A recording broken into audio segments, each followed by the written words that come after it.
Chegou um paciente com crise convulsiva. Qual é a droga que eu faço num paciente diazepam? Bom, na maioria das vezes, esse paciente vai precisar de uma reposição volêmica para que ele não desenvolva hipotensão durante a infusão. Pô, vamos arrumar mais uma para completar os 5 dedinhos do midazolam. Tempo de ação rápida. Quem usa muito fenobarbital? Criança, porque a criança está no guideline criança. Vão ter dúvida para tratar a crise convulsiva?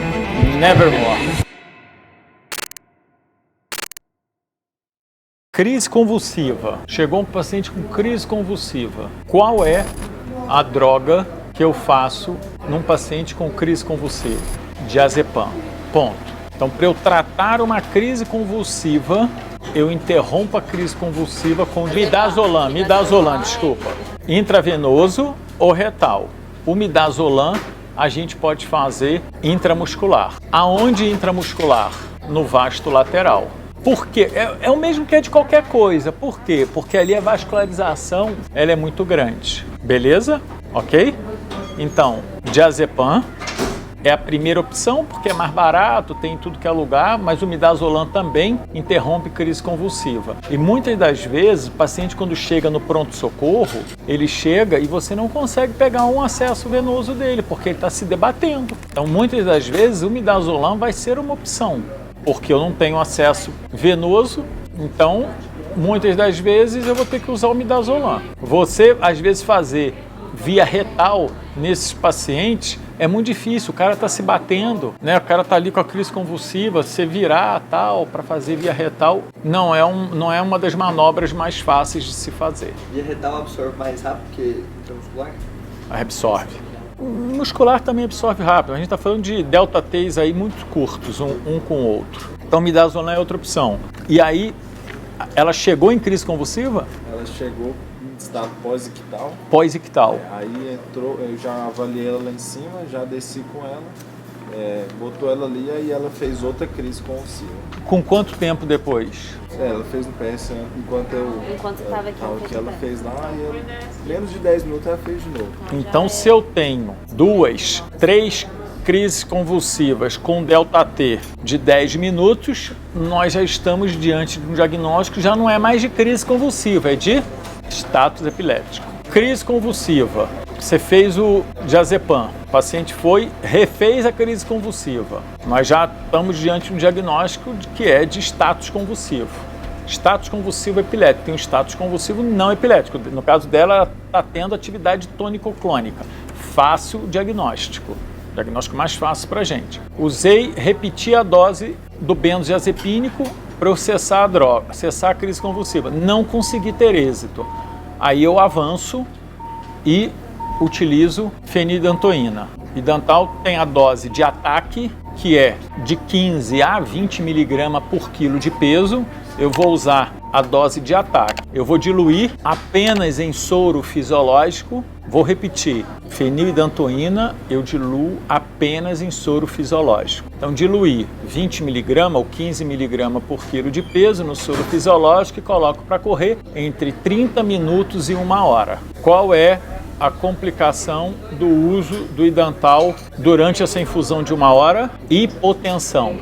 Fique de olho nesse paciente. Lembre-se, esse paciente já tomou benzodiazepínico e agora eu estou fazendo uma droga para fazer hipotensão. Na maioria das vezes, esse paciente às vezes vai precisar de uma reposição volêmica para que ele não desenvolva hipotensão durante a infusão. Ou você vai precisar estender a infusão da fenitoína. Beleza? Terminamos a fenitoína. E aí o doente repete a crise convulsiva.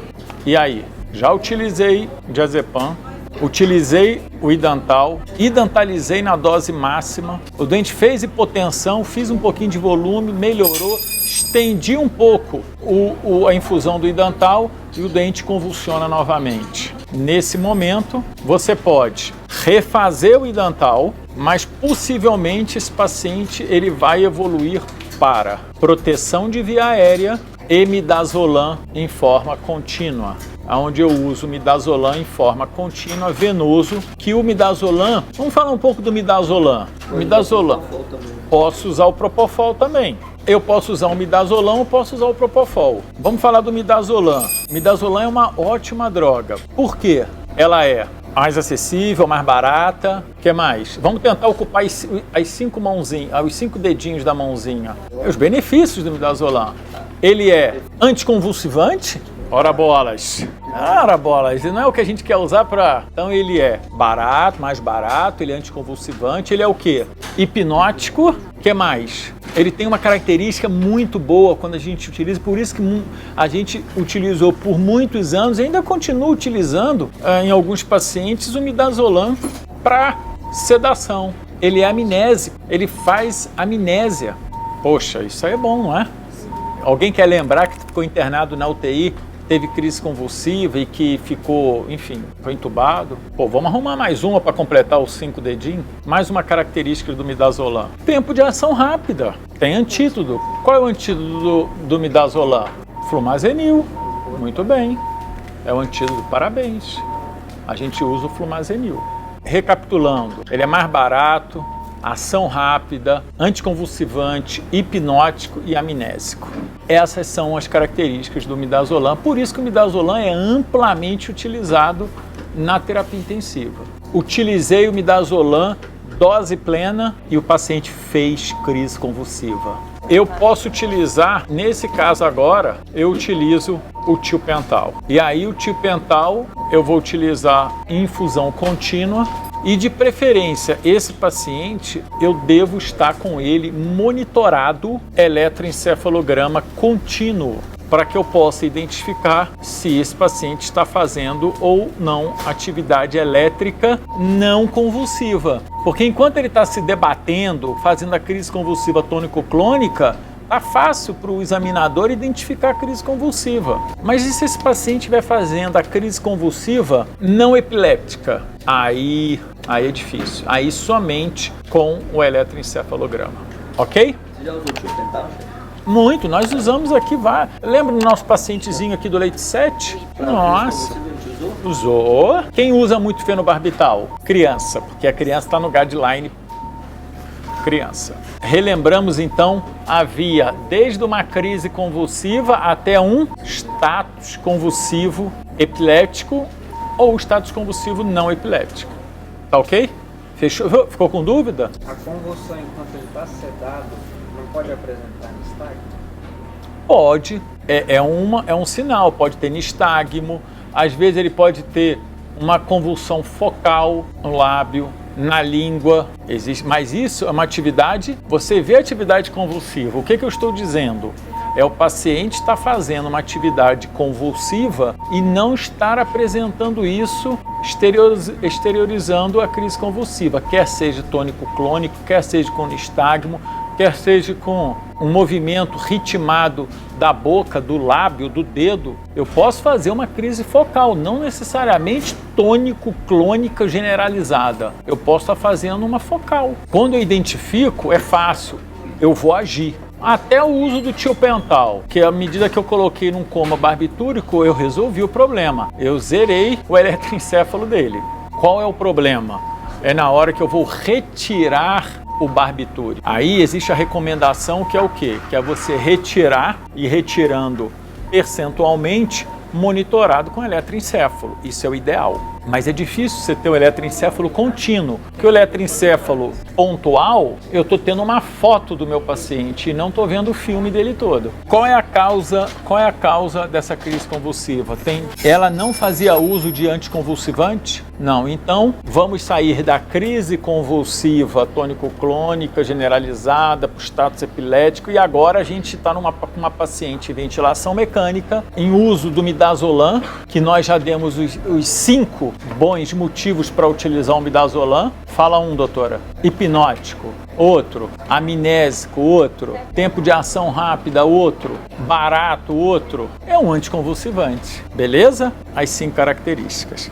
E aí agora a gente precisa começar a retirar o midazolam. Nós não temos eletroencéfalo contínuo aqui na UTI, beleza? Sedamos. A gente precisa tirar o midazolam. Para a gente tirar o midazolam, a gente precisa introduzir um anticonvulsivante. Se a gente entende que essa crise convulsiva possivelmente pode ter sido por desorganização neuronal pós AVC, aí a paciente possivelmente vai utilizar anticonvulsivante posteriormente. Falando em anticonvulsivante, Dr. João Pedro, quais são as 3 drogas de escolha que eu vou utilizar na convulsão? De primeira linha, né? Aqui só tem primeira linha. Atrás de mim tem melhor do que primeira linha, mas aqui na nossa frente só tem primeira linha. Então é fenitoína, né? Fenitoína, que é o Idantal. Ácido valproico. Ácido valproico e... Levetiracetam. Aí eu gostei de ver. Muito bem. Então, drogas de primeira linha para tratamento de crise convulsiva. Levetiracetam. Levetiracetam. Fenitoína e ácido valproico. A gente introduz um e vai progredindo a associação com os outros. Beleza. Se ainda estiver apresentando crise? Com os 3, aí nós vamos associar as drogas de segunda linha. Topiramato é um, lamotrigina é outro. E aí nós vamos associar. Fizemos uma boa revisão em crise convulsiva? Muito. Vão ter dúvida para tratar crise convulsiva? Nevermore. E aí, gostou do vídeo? Se você gostou, eu quero que você me fala com um gesto, que é clicar em gostei, porque isso vai fazer com que mais vídeos como esse sejam mostrados até você. E para ajudar outras pessoas, inclusive outros médicos, na nossa missão de 1 milhão de vidas salvas nos próximos 10 anos, comenta aqui o que você já viveu de experiência em relação a esse tema, o que você quer ver no conteúdo da Liberdade Médica. Olha o tanto de vídeo legal que pode gerar valor para sua formação médica, que vai aparecer aqui do lado. E principalmente, para você dar o próximo passo em relação à confiança, eu quero te apresentar o programa de formação médica que mais cresce no Brasil e o mais bem avaliado, segundo avaliações públicas do Google. Deixei um link descrito aqui, um link fixado para você conhecer. Conhecimento que liberta.